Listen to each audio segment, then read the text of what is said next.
E aí, olá, eu sou a jornalista Adriana Spinelli, da SECOM, Secretaria de Comunicação do TRT de Minas. Sou uma mulher cis, branca, de olhos castanhos, cabelos curtos e grisalhos. Tenho 59 anos, estou sentada, vestindo um blazer branco de risca preta e uma camisa preta por baixo.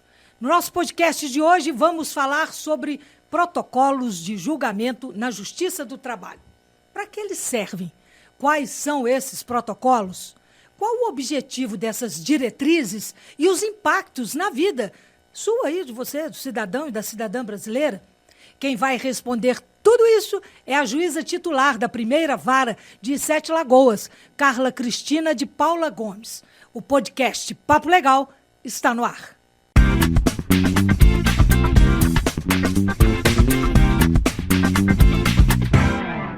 São 3 protocolos editados pelo TST. A gente fala quais são eles já. Antes, eu vou pedir, então, à juíza Carla Cristina para fazer a sua autodescrição. Seja bem-vinda. Obrigada pelo convite. Eu sou uma mulher cisgênero, branca, cabelos compridos, com umas mechas. Estou trajando uma blusa verde, uma calça preta e com os meus anéisinhos e meus acessórios que eu adoro. Que faz parte já faz do parte seu layout. do meu layout, exatamente. Seja bem-vinda. Obrigada. E vamos falar, doutora Carla, então, sobre protocolo. Antes, o nosso cafezinho, a senhora gosta de um cafezinho? Adoro. Então vamos tomar um rapidinho. Obrigada. Aqui. E é quente, não é cenográfico não, né? Atesta aí para nós. Tá quente, tá bom. Obrigada. Bom, vamos falar então sobre esses protocolos, doutora. O que são esses protocolos para atuação de julgamento que o TST... Vamos falar em linhas gerais primeiro. Estou vendo que a senhora trouxe já até... Sim, trouxe aqui, né, a edição impressa, que foi entregue para o nosso grupo. Mas antes de falar do protocolo, eu queria saber como que surgiu a ideia disso. Na verdade, foi um grupo que foi criado pelo TST, pelo ministro Lélio Bentes, na gestão dele. E foi composto por 30 juízes, servidores, magistrados em todas as regiões do Brasil, justamente para abordar toda essa diversidade de entendimentos das regiões, cada um dos servidores, inclusive ministros, que trabalharam para poder fazer todo esse trabalho. Esse grupo foi criado em outubro de 2023 por um ato conjunto do TST e já na época distribuído em 3 grandes grupos, o GT1, o GT2 e o GT3, sendo que o GT1, que cuida da parte de gênero, teve outras abordagens sobre outros subtemas que foram criados. O protocolo, como um todo, ele tem uma finalidade justamente de abordar as questões de atos antidiscriminatórios e da diversidade de temas, que não só afetos ao gênero, como foi inspirado, na verdade, o CNJ editou um protocolo de julgamento de gênero em 2021. Foi baseado nesse, inclusive, Sim. né, que deu o start. Né? Foi baseado nesse e também em diretrizes da ONU, por conta de questões que aconteceram, que tiveram até uma repercussão nacional, por a questão das indústrias de fogos, no Nordeste, casos de empregadas domésticas reduzidas a condições análogas à escravidão. Inclusive aqui em Minas, nós tivemos um caso que foi julgado, se não me engano, pela colega que atuava em Patos de Minas, que teve repercussão nacional.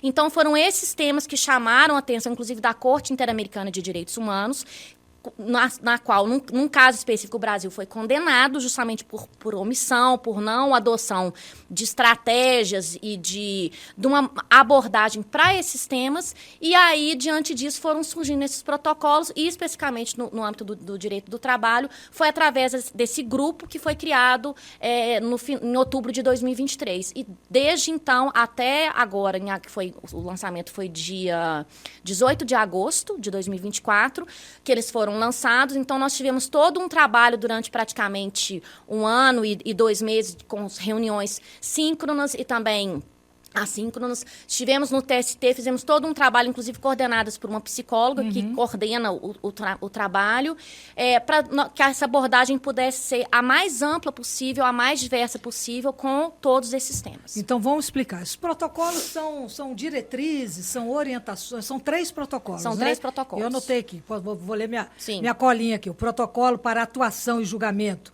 com perspectiva antidiscriminatória interseccional e inclusiva. O outro é protocolo com perspectiva da infância e da adolescência.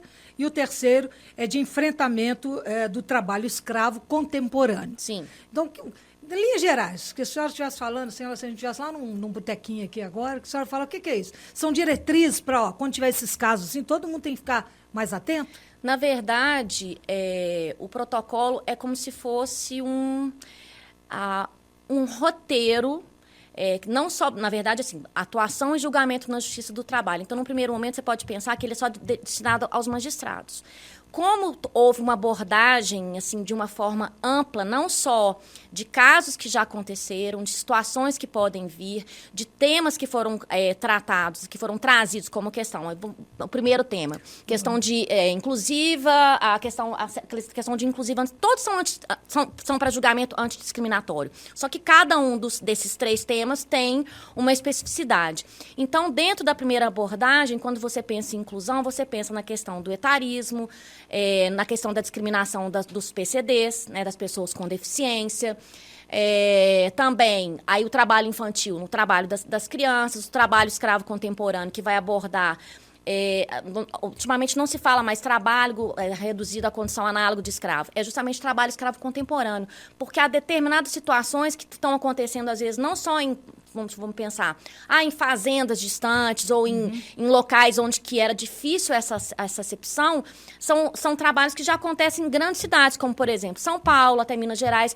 Um exemplo que eu posso dar dentro do trabalho escravo contemporâneo é a exploração de trabalhadores, principalmente migrantes, na área do setor têxtil, são a exploração de trabalhos que trabalham trabalhadores em carvoarias. Então, tem toda uma dinâmica, uma tratativa para isso. Então, são temas atuais que acontecem, mas que o tribunal busca, através desses protocolos, criar um novo olhar, um olhar mais atento, primeiramente para os juízes, para que em determinadas situações possa se valer do protocolo, porque tem uma série de perguntas que devem justamente nortear o trabalho, não só dos juízes, mas dos servidores como um todo, que atuam nesse tipo de processo. Aí todo juiz tem que ficar, todo magistrado, ele tem que ficar atento a esses casos, porque, por exemplo, vamos aí no trabalho escravo contemporâneo. Sim. Que a gente, todo mundo acho que já é esse entendimento que a gente, quando fala em trabalho escravo, hoje já não é mais o acorrentar, coisa, mas essas situações todas que a senhora já falou, de exploração, carvoaria, enfim, tem N casos. Nesse caso, não seria, até se fala que não é mais não só a restrição de locomoção, mas a restrição por conta de dívida, ou seja, aquelas pessoas que são aliciadas e vão para locais e não recebem o salário que foi prometido e começam a se endividar, justamente a famosa lojinha, a vendinha daquele mercado, e a pessoa não consegue sair disso. Eles têm retidos os documentos, eles têm retido o celular, e isso tudo, nesse tipo de situação, acontece muito com trabalhadores migrantes. Justamente por essa deficiência, desconhecimento da legislação, falsas, né, promessas de trabalho. Então, o trabalhador migrante chega no Brasil, não tem condições apesar dele ser acolhido pela legislação brasileira, mas a partir de um certo momento ele se vê desprovido de um trabalho. Então, ele acaba se sujeitando a uma situação que, no primeiro momento, parece promissora, mas que, na verdade, se revela de uma forma completamente diversa. E o protocolo aí, o que traz? São na prática, assim, como é que ele vai funcionar, né? Quais são, a gente já falou, para que serve, a gente está explicando, e na prática, o que o protocolo traz aí dentro desse contexto? Um norte, assim, tem toda uma abordagem. Cada um dos grupos tem toda uma definição do que, por exemplo, o que se entende por gênero, quais são as categorias, as pessoas, o que isso demanda, e a partir de um certo roteiro de perguntas e mais principalmente de atuação durante a instrução. Por exemplo, uma certa inversão de ônus de prova, um olhar mais atento para a pessoa que ali está se colocando como vítima. Eu vou te dar um exemplo. Questões de assédio moral, né? Não só necessariamente em face de mulheres ou até de homens. E também o assédio sexual. É muito difícil, geralmente, essas situações, quando acontecem nas empresas, a não ser aquelas que tenham câmeras, e mesmo assim, se tiver só a gravação da imagem, não tiver a gravação, né, do áudio, não necessariamente o que você está vendo ali é o que aconteceu. E aí, como que nós, juízes, nos deparamos? Com relatos diversos, ou seja, na inicial e na defesa, que trazem situações totalmente díspares, e nem sempre os trabalhadores, né, sejam mulheres ou homens, que são vítimas desse tipo de situação, a prova se torna muito difícil. Então, o protocolo, ele traz diretrizes, ele traz perguntas, ele traz formas de conduta, de um olhar, de uma atenção do magistrado em sede de instrução, até mesmo para fazer perguntas de forma a tornar mais clara a situação, ou, por exemplo, no caso de um assédio sexual em face de uma trabalhadora, como acontece até às vezes na justiça criminal, separar, não escutar a vítima juntamente com o possível agressor, ter toda uma abordagem de um cuidado com essa situação e, obviamente, para que ele possa aferir a prova da melhor forma possível. Mas ele não é ele não se torna obrigatório para o magistrado. É mais uma questão, como se fosse assim, um estudo que eu, né, como participei do protocolo, assim, os colegas deveriam fazer na medida do possível, ou na medida, eu tô com um caso dessa forma, então, assim, deixa eu ver o que o protocolo faz, como que foi a abordagem, troca de ideias entre colegas, então, mais para a gente ter um norte e, obviamente, se atentar para essas questões de não discriminação, de uma escuta ativa, de um cuidado com esse tipo de situação que é mais difícil, principalmente em termos de prova. Então, é isso que a senhora estava falando, bem, esse cuidado, é ter esse olhar mais atento, mais para essas 3 situações que a gente estava falando, né? De ser mais inclusivo, as questões da infância e da adolescência e também do trabalho escravo contemporâneo.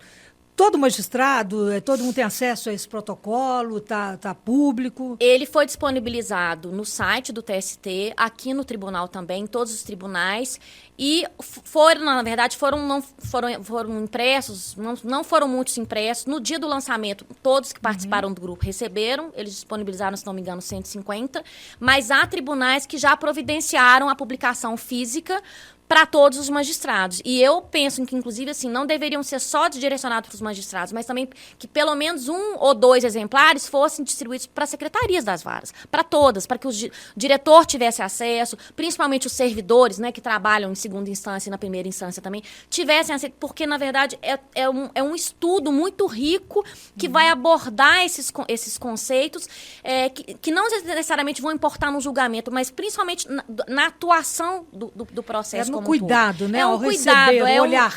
E se nós pensarmos, o tribunal hoje trabalha, né? Todos os tribunais, existem as comissões que trabalham, né, com o trabalho decente, o trabalho infantil, a própria questão de discriminação, de trabalho escravo contemporâneo. Então, é um norte. É como se, eu falo para mim que esse protocolo é como se fosse vamos dizer assim, uma bíblia dentro dessa questão, desses temas que são abordados, mas de uma forma muito didática.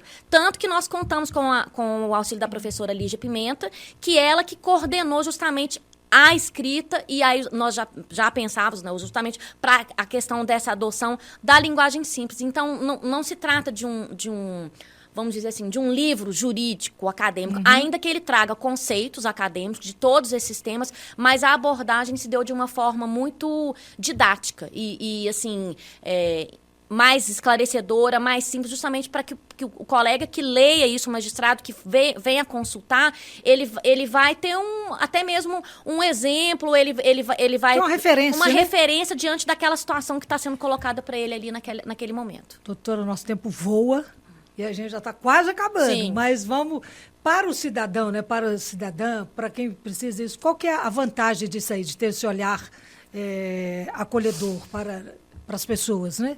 Eu penso que seja justamente essa abordagem, essa preocupação que os tribunais já vêm tendo, porque se nós pensarmos na Constituição Cidadã de 1988, não discriminação, o princípio da igualdade, tudo. Só que as situações de trabalho, a rotina, ou seja, as várias, né, as relações de trabalho como um todo, elas vêm se aperfeiçoando, até mesmo nas formas como esse trabalho tem sido prestado.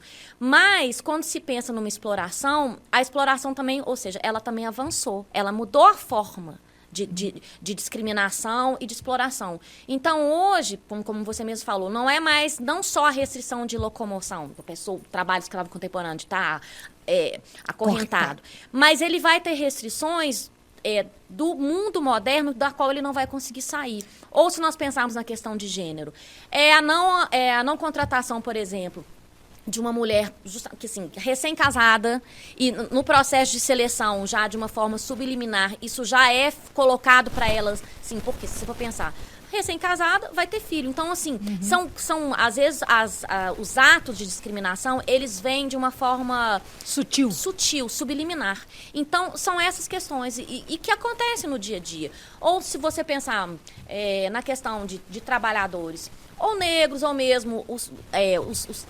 transexuais, que tenham determinadas discriminações, não só pela aparência ou pelas roupas. Então, é uma forma de compatibilizar esse olhar, e não só do magistrado, mas dos empregadores das empresas como um todo. É um chamar a atenção. É um chamado. Né? Tanto que, assim, a sociedade civil, inclusive o protocolo é destinado, assim, o tribunal, o TST, vai fazer um trabalho de divulgação, não só no âmbito do judiciário, mas nas sociedades civis, em organizações, para divulgar, para que isso não fique afeto só a nós magistrados. Porque foi um trabalho, assim, muito bonito e muito amplo. Um estudo, né? Foi um estudo, se for pensar, de 30 pessoas, fora a equipe toda que esteve nisso daí, e que resultou é uma obra de arte, que eu acho que merece divulgação, não só no âmbito do nosso tribunal, dos tribunais trabalhistas como um todo, mas da sociedade civil. E, assim, o nosso tribunal, pelos programas de combate ao trabalho decente, de incentivo ao trabalho decente, de combate ao trabalho infantil, de combate ao trabalho escravo contemporâneo, isso pode ser divulgado, trabalho inclusive... seguro. Trabalho seguro, tudo isso pode ser divulgado aqui no tribunal. Tá bom, doutora. O tempo é curto, tem muita coisa, mas o importante é a gente já dar esse start e saber que esses protocolos existem e que está sendo estudado. Isso é importante para todo mundo, não é isso? Eu que agradeço e estou à disposição. Muito obrigada pela oportunidade. Obrigada, eu que agradeço. O podcast Papo Legal vai chegando ao fim e eu encontro com vocês na nossa próxima edição. Até lá. Tchau, tchau.